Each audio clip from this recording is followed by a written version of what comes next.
Hello दोस्तों, आज हम एक्सप्लेन करने वाले हैं द कॉल मूवी को। इस मूवी में बहुत से टाइमलाइन है, इसलिए ये वीडियो आप पूरा देखिएगा, वरना आपको कुछ समझ नहीं आएगा। फिल्म की शुरुआत में हमें सियोन को दिखाया जाता है, जो कि अपनी बीमार माँ से मिलने जा रही है।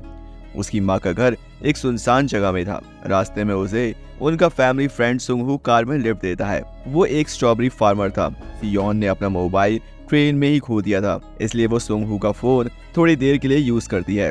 उसकी माँ का पुराने घर में एक लैंडलाइन फोन था, उसे वो एक्टिव करती है। सियोन अपने खोए हुए फोन में एक कॉल लगाती है, जहाँ पर कोई कॉल अटेंड करके फोन देने के बदले उसे इनाम लेने की बात करता है। जब सियोन को समझ नहीं पाती तो सामने वाला बंदा फोन काट देता है, और फिर जब सियोन फिर से फोन लगाती है तो फोन स्विच ऑफ बताता है। तभी अचानक उसे फोन पर कॉल आता है, जहाँ पर एक लड़की जिसका नाम योंग सुक है वो बात करती है, और वो कहती है कि तुमने सही कहा था, मॉम बहुत बुरी हैं। सियोन इस बात से बहुत कंफ्यूज हो जाती है। योंग सुक फिर पूछती है ये सुनही का नंबर है। फिर सियोन उसे रॉन्ग नंबर बताती है और उसके बाद कॉल कट जाती है। सियोन अब अपने मॉम से मिलने हॉस्पिटल जाती है, जहाँ पर उसको पता चलता है कि उसकी मॉम को ब्रेन ट्यूमर हुआ है। यहाँ पर हमें ये भी पता चलता है कि सियोन अपनी मॉम को लाइक नहीं करती थी और इन दोनों के रिश्ते अच्छे नहीं थे। अगले दिन वो अपने डैड की कब्र के पास जाती है। यहाँ पर हम देखते हैं कि सियोन के डैड 20 साल पहले गुजर गए थे। उनकी मौत की डेट थी 1999। रात में फिर से उसे फोन पर कॉल आता है और फोन पे योंग सुक थी। वो फिर से पूछती है कि क्या ये सुनही का नंबर है। रॉन्ग नंबर कह के सियोन फोन काट देती है। फिर हमें सियोन के लेग पे जलने के निशान दिखते हैं, और वो आधी रात को एक आवाज के शोर से उठ जाती है और वो देखती है कि पेंटिंग वॉल से नीचे गिर गई है।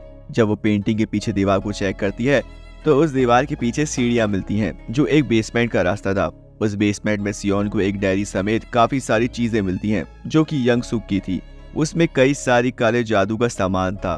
वहाँ पर सियोन योंग सुक की फोटो पाती है, जिसमें डेट लिखा था 26 नवंबर 1999। फिर अगले दिन सियोन सुंगहू को फोटो दिखाकर पूछती है ये कौन है, क्या ये एक जादूगरनी है। सुंगहू उसे कहता है ये योंग सुक है और उसकी माँ एक जादूगरनी थी। तुम लोगों के आने से पहले योंग सुक की माँ इस घर की केयरटेकर थी। वो सियोन को ज्यादा कुछ नहीं बताता और कहता है ये बहुत पुरानी बात है। रास्ते में सियोन को सुनही नामक स्टोर दिखता है, जो कि उसी घर के पास में ही था।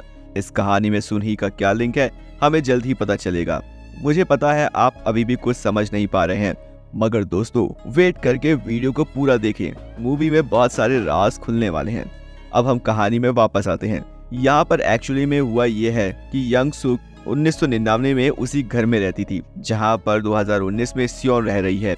समवन इन दोनों के बीच एक फोन कॉल लग गया था, और इसी फोन के जरिए से ये दोनों एक दूसरे से जुड़ गए थे। फिर रात में कॉल आता है और योंग सुक फोन में चिल्ला रही थी और वो बोल रही थी मुझे मॉम जला के मार डालेगी। अब 1999 में योंग सुक की माँ उसे उस समय जलाने लगती है, यानी कि उसी बेसमेंट में जिसका धुआं 2019 में सियोन को दिखता है। सियोन ये सब देखकर बातों को समझने लगती है। अगले दिन नवंबर 18 को योंग सुक का कॉल फिर से आता है, जहाँ पर सियोन योंग सुक को कहती है कि मुझे तुम्हारी डायरी मिली है और तुम्हारी फोटो भी। सियोन कहती है ये थोड़ा अजीब है, मगर हम दोनों एक ही घर में हैं, मगर अलग अलग समय में। मैं 2019 से बोल रही हूँ। तब योंग सुक को लगता है कि वो रॉन्ग नंबर है, और वो जैसे ही फोन काटने जाती है तभी सियोन कहती है कि आज किंगपू एयरपोर्ट में एक प्लेन क्रैश होगा। अब हमें 1999 में योंग सुक और उसकी मॉम को दिखाया जाता है, जहाँ पर योंग सुक को उसकी मॉम घर पर ही रखती है। हमें यहाँ ये भी पता चलता है कि योंग सुक मेंटल हॉस्पिटल होकर आई है और उसकी दिमागी हालत ठीक नहीं है। योंग सुक की मॉम उसे अजीब अजीब चीजें खाने को देती थी, और उसे खाने के समय वो अजीब अजीब हरकतें किया करती थी। तभी हम सब टीवी में देखते हैं कि किंगपू एयरपोर्ट में एक प्लेन क्रैश हुआ है। इसे देखकर योंग सुक शॉक हो जाती है और वो सोचती है कि सियोन सच बोल रही थी। फिर योंग सुक सियोन से बातें करने लगती है, और फिर वो लोग 2-3 दिन ऐसे ही बातें करते रहे, जहाँ पर योंग सुक सियोन से कहती है कि उसकी मॉम उसको बाहर नहीं निकलने देती, वो बहुत स्ट्रिक्ट है। फिर सियोन यहाँ कहती है कि मेरे डैड 20 साल पहले मर गए थे एक फायर एक्सीडेंट में, जो कि मेरी माँ की गलती थी, क्योंकि उन्होंने गैस को बंद नहीं किया था। इसी वजह से वो अपने माँ से नफरत करती है। यहाँ पर ये दोनों ही अपनी मॉम से नफरत करती हैं, इसलिए इन दोनों की बॉन्डिंग अच्छी हो जाती है।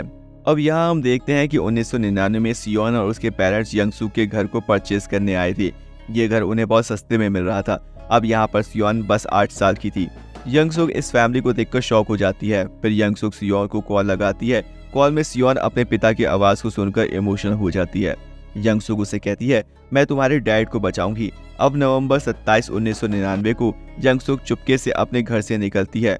फिर वो सियोन के घर जाती है, जहाँ पर सियोन अपने पापा के साथ थी और उसकी माँ गैस ऑन करके चली जाती है। फिर यंगसुक चुपके से किचन में जाकर गैस को बंद कर देती है, जिससे 2019 में सियोन की रियलिटी बदल जाती है। उसका घर चेंज हो जाता है और उसके पास मोबाइल आ जाता है। उसके बाल लंबे हो जाते हैं और उसके पाँव के जलने के निशान चले जाते हैं। इससे उसके पापा किम जिंदा हो जाते हैं, यानी कि पास्ट में किया हुआ इंसिडेंट प्रेजेंट को चेंज कर देता है। सियोन 20 साल बाद अपने डैड को जिंदा देख बहुत खुश होती है। यहाँ पर हम जान पाते हैं कि पास्ट में जो होगा वो फ्यूचर में इफेक्ट करेगा। इस रियलिटी में सियोन अपने पापा को पाकर बहुत खुश थी, मगर 1999 में यंगसुक की लाइफ में कुछ नहीं होता। उसकी मॉम उस पर अभी भी काला जादू किया करती थी। काला जादू करते समय यंगसुक की माँ फ्यूचर की कुछ तस्वीरें देखती है, जिसे देखकर वो डर जाती है। एक दिन यंगसुक की माँ यंगसुक को सियोन से बातें करते देख लेती है, इसलिए वो सियोन से कहती है कि वो यंगसुक से अब बात न करे। अगले दिन सियोन अपने घर के एड्रेस को इंटरनेट पर सर्च करती है, जहाँ उसे पता चलता है कि यंगसुक की माँ को पुलिस ने मर्डर का इल्जाम में अरेस्ट किया था, क्योंकि यंगसुक की मॉम ने यंगसुक का कत्ल किया था। सियोन अब डर के यंगसुक को ये बता देती है। फिर यंगसुक छुप जाती है और जब उसकी माँ उस पर हमला करने आती है तो वो उन पर एक अजीब गैस छोड़ देती है, जिसकी वजह से वो कुछ नहीं कर पाती। फिर यंगसुक चिल्ला के अपनी माँ से पूछती है, आप ऐसा क्यों करना चाहती हो? फिर उसकी मॉम उसे कहती है, बहुत से लोगों की जान बचाने के लिए तुम्हें मरना होगा। फिर यंगसुक ये सब सुन के अपनी मॉम को चाकू से मार देती है। इससे टाइमलाइन चेंज हो जाती है और इसका मतलब वो 1999 में मरी ही नहीं, वो अभी भी 2019 में कहीं पर एग्जिस्ट कर रही है। यंगसुक अफ्री थी, वो बाहर बेखौफ घूमती थी। इधर 2019 में ओविड सेंगहू सियोन के घर में स्ट्रॉबेरी लेकर आया था। सियोन स्ट्रॉबेरी खाती है और उस स्ट्रॉबेरी के कुछ जूस उसके कपड़े में गिर जाता है। दूसरी तरफ 1999 में संगहू स्ट्रॉबेरी लेकर यंगसुक के घर में आती है उसे स्ट्रॉबेरी देने। घर में कुछ देर बाद संगहू को यंगसुक की मॉम के बॉडी पार्ट्स मिलते हैं। वो उन बॉडी पार्ट्स को देखकर डर जाती है और हड़बड़ी में पुलिस को कॉल करने लगती है, मगर कॉल सियोन को लग जाता है। मतलब हमें यहाँ ये पता चलता है कि इस फोन से किसी को भी डायल करो तो वो सियोन को ही लगता है। सियोन फोन में सेंगहू की आवाज़ पहचान जाती है, तभी यंगसुक सोंगहू को मार डालती है और जैसे सोंगहू मरता है 2019 में टाइमलाइन फिर से चेंज हो जाती है। सियोन को कपड़े में स्ट्रॉबेरी का कलर चला जाता है। सियोन जैसे भाग के चेक करने जाती है तो उसे पता चलता है कि 20 साल पहले सोंगहू मर चुका है और उसकी फार्म 20 साल पहले ही बंद हो गई थी। सियोन डर के पुलिस स्टेशन जाती है और सोंगहू के बारे में पूछताछ करती है तो एक मिडिल एज ऑफिसर उसे बोलता है कि तुम 20 साल पहले मरे आदमी के बारे में क्यों जानना चाहती हो।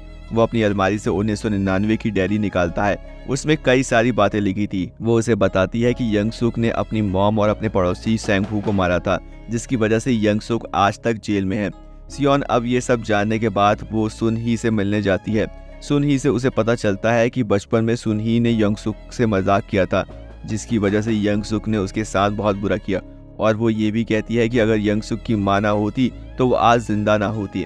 सुनही कहती है कि यंगसुक थोड़ा पागल थी। अब हमें 1999 में ये दिखाया जाता है। जो ऑफिसर सियोन को 2019 में यंगसुक के बारे में जानकारी देता है, वो अभी अपने सीनियर के साथ यंगसुक के घर में जाकर सेंगहू के बारे में इंक्वायरी करता है। यहाँ यंगसुक सेंगहू को ना पहचानने का नाटक करती है, बट इस ऑफिसर को इसके घर के अंदर स्ट्रॉबेरी के बॉक्सेस दिख जाते हैं, जिससे उस ऑफिसर को यंगसुक के ऊपर शक हो जाता है। जब यंगसुक सियोन को फोन करती है तो सियोन उसे कहती है कि उसने उन दोनों को क्यों मारा, अब उसे इसके लिए लाइफ टाइम के लिए जेल जाना होगा। यंगसुक को ये सुनकर शॉक लगता है, क्योंकि वो अभी तो अपनी मॉम की जेल से बाहर आई थी। वो सियोन को कहती है, तुम पता लगाओ कि मैं किस वजह से जेल गई थी, पुलिस के हाथ कौन सा सबूत लगा। पर सियोन मना कर देती है, क्योंकि वो एक मर्डरर की हेल्प नहीं करना चाहती थी। इससे यंगसुक गुस्सा हो जाती है। अब यंगसुक बहुत गुस्सा हो जाती है। अब ऑफिसर यंगसुक के बारे में पता लगाता है तो उसे पता चलता है कि यंगसुक को मेंटली कुछ बीमारी थी। यहाँ पर फिर से कुछ होने वाला था, क्योंकि 1999 में बच्ची सियोन और उसके डैड यंगसुक के घर आए थे, क्योंकि वो रजिस्टर ऑफिस में यंगसुक की मॉम का वेट कर रहे थे ताकि वो इस घर को परचेज कर सके। पर यंगसुक ने अपनी मॉम को मार डाला था, इसलिए वो वहाँ पर कैसे जाती, इसलिए वो यंगसुक की मॉम को ढूंढने आए थे। इनको देखकर यंगसुक को बदला लेने का मौका मिल जाता है सियोन से। यंगसुक बच्ची सियोन के सामने ही उसके डैड को मार देती है। उधर 2019 में सियोन अपने डैड के साथ ड्राइविंग सीख रही थी, तभी उसके डैड गायब हो जाते हैं। यहाँ पर और एक टाइमलाइन स्टार्ट हो जाती है, क्योंकि यंगसुक ने उसके डैड को 1999 में मार दिया था। सियोन अब रोते हुए उसी पुराने घर में आती है, जहाँ पर वो घर अब खंडर बन गया था। क्योंकि जो डील होनी थी वो हुई नहीं थी, इसलिए वो घर खंडर बन गया था। मगर लैंडलाइन फ़ोन अभी भी चल रहा था। फिर फर्श में सियोन देखती है पिकअप द फ़ोन लिखा हुआ था। अब जब फ़ोन बजता है तब सियोन फ़ोन उठाती है और चिल्लाती है और कहती है, तुमने मेरे डैड को क्यों मारा? तो यंगसुक कहती है, मैंने अपना बदला ले लिया। यंगसुक अब कहती है, तुम्हारे बचपन मेरे सामने बैठा है, अगर तुमने मेरे सवालों का आंसर नहीं पता लगाया तो मैं तुम्हें भी मार डालूंगी। यानी कि उसे ये जानना था कि पुलिस उस तक पहुंचती कैसे है। फिर सियोन अब इंटरनेट में रिसर्च करने लगी और कुछ देर बाद वो यंगसुक को ठीक 5 बजे उस एड्रेस में जाने को बोलती है। यंगसुक 5 बजे उस जगह पहुंच जाती है जहां पर एक बड़ा गैस धमाका हुआ, जिससे यंगसुक बच तो जाती है मगर वो इंजर्ड हो जाती है। बेसिकली ये एक धमाके की जगह थी जहां पर सियोन यंगसुक को भेजकर मारना चाहती थी, मगर यंगसुक बच जाती है। फिर यंगसुक सियोन को फ़ोन करती है और कहती है, तुम्हारा प्लान फेल हो गया। फिर यंगसुक बच्ची सियोन को टॉर्चर करती है, उस पर गर्म पानी डाल देती है, जिससे 2019 में सियोन तड़पने लगती है। उसके पेट और पाँव जल जाते हैं। फिर यंगसुक को पता चलता है कि सियोन की माँ उसके घर आ रही है। अगर उससे पता नहीं लगाया तो वो उसकी माँ को भी मार डालेगी। सियोन पुलिस स्टेशन जाती है और उस ऑफिसर की अलमारी से उसकी डायरी चुरा के उसे पढ़ के वो यंगसुक को कहती है, तुमने जिस चाकू से अपनी मॉम को मारा था वो एक भिखारी को मिल जाता है और वो भिखारी उस चाकू को पुलिस को दे देता है जिसमें तुम्हारे फिंगरप्रिंट है, इससे पुलिस तुम्हें पकड़ लेगी। ये सुनकर यंगसुक अपना चाकू खोजने जाती है और उसे वो मिल जाता है और वो उस चाकू को जला देती है। फिर सियोन भाग के उसी डायरी के साथ उसी घर में जाती है। इसी के साथ फिर एक बार टाइमलाइन बदल जाती है। इस बार जब वो उस घर में जाती है तो वो उसका नहीं था, वो हाउस अब मिडिल एज यंगसुक का था। इस समय वो जेल नहीं गई थी क्योंकि उसने सबूत को मिटा दिया था, जिससे डायरी से उसका क्रिमिनल रिकॉर्ड भी चला जाता है। अब यंगसुक अपने फ़ोन में बात करती है 1999 वर्जन से और उसे कहती है, तुम मरने वाली हो। अब 1999 में सियोन की माँ पुलिस स्टेशन जाती है और अपनी बेटी और हस्बैंड की मिसिंग होने की कंप्लेंट लिखाती है। तो ऑफिसर को यंगसुक पर शक था, इसलिए वो सियोन की माँ के साथ यंगसुक के घर पर छानबीन करने जाता है। फिर 1999 में यंगसुक उनसे झूठ कहती है और कहती है वो लोग आए थे पर यहाँ से बहुत जल्दी चले गए। वहाँ पर सियोन की मॉम को सियोन का रबर बैंड मिलता है। तब ऑफिसर घर को चेक करता है पर उसे कुछ नहीं मिलता। यहाँ 2019 में सियोन उस फ़ोन को ढूंढने लगती है जो कि उसे उसी बेस में मिला था। फिर 1999 में सियोन की माँ उसे फ़ोन को उठाकर अपने हस्बैंड को कॉल करने जाती है, पर कॉल 2019 में सियोन को लग जाता है। सियोन उन्हें मॉम कहकर बुलाती है और फौरन वहाँ से निकलने को कहती है और कहती है वरना वो तुम दोनों को मार डालेगी।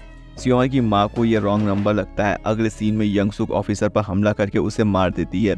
सियोन की माँ डर के भागती है और एक रूम में अपने आप को लॉक कर देती है। अब 2019 में मिडिल एज यंगसुक पीछे से आकर सियोन पर हमला कर देती है। तब यंगसुक सियोन से कहती है, तुम और मैं एक ही हैं। इन दोनों के बीच फाइट होती है जहाँ सियोन भाग के एक रूम में अपने आप को ब्लॉक कर लेती है और इसके पास अभी भी वो फ़ोन था। सियोन की माँ फ़ोन में हेल्प मांगती है। उसे जवाब में सियोन उन्हें रूम में पड़ी किसी भी चीज़ से यंगसुक को मारने को कहती है। अब 1999 में दरवाजे के बाद यंगसुक बच्ची सियोन को फेंक देती है, जिसकी आवाज़ सुनकर सियोन की मॉम बाहर आती हैं। सियोन की मॉम और यंगसुक के बीच में एक फाइट होती है जिससे उन दोनों को बहुत चोट आती है। अंत में सियोन की मॉम यंगसुक को लेके रेलिंग से नीचे कूद जाती हैं। नीचे गिर के ये दोनों बेहोश हो जाते हैं। रेलिंग से नीचे गिर के 2019 की रियलिटी बदल जाती है और वो घर फिर से खंडर बन जाता है। अब सियोन भाग के हॉस्पिटल जाती है जहाँ पर कभी भी उसकी मॉम नहीं थी। पुलिस स्टेशन से भी उसे उस घर के ओनर के बारे में कुछ पता नहीं चलता। बाद में वो अपने पापा की कब्र में जाती है और वहाँ रोने लगती है। यहाँ पर अचानक सियोन की मॉम आ जाती है और वो सियोन को अपने मोबाइल स्विच ऑफ करने पर डांटने लगती है। हमें सियोन की मॉम के गले में दाग दिखते हैं। ये दोनों खुश होकर जाने लगते हैं। तब सियोन की मॉम बीच रास्ते में रियलिटी से गायब होने लगती है और एंड क्रेडिट सीन में हमें ये दिखाया जाता है यंगसुक रेलिंग से गिरने के बाद मरी नहीं थी, वो अभी भी जिंदा थी। फाइनल सीन में हमें सियोन को उसी घर में बेसमेंट में चेयर से बंधे हुए दिखाते हैं और वो चिल्लाने लगती है और फिल्म यहीं पर खत्म हो जाती है। मैं जानता हूँ दोस्तों आपके मन में बहुत से सवाल हैं, पर डायरेक्टर ने हमें इन सवालों के बीच ही छोड़ दिया है। सियोन उस बेसमेंट में कैसे आई, सियोन की माँ गायब क्यों हो गई, यंगसुक का क्या हुआ, और मुझे लगता है इन सब का जवाब हमें द कॉल 2 में मिलेगा, क्योंकि एंड में तो अच्छाई की जीत होती है दोस्तों। और आपको अगर मेरा एक्सप्लेनेशन अच्छा लगा हो तो प्लीज़ चैनल को सब्सक्राइब और वीडियो को लाइक करना मत भूलिएगा। Thank you so much.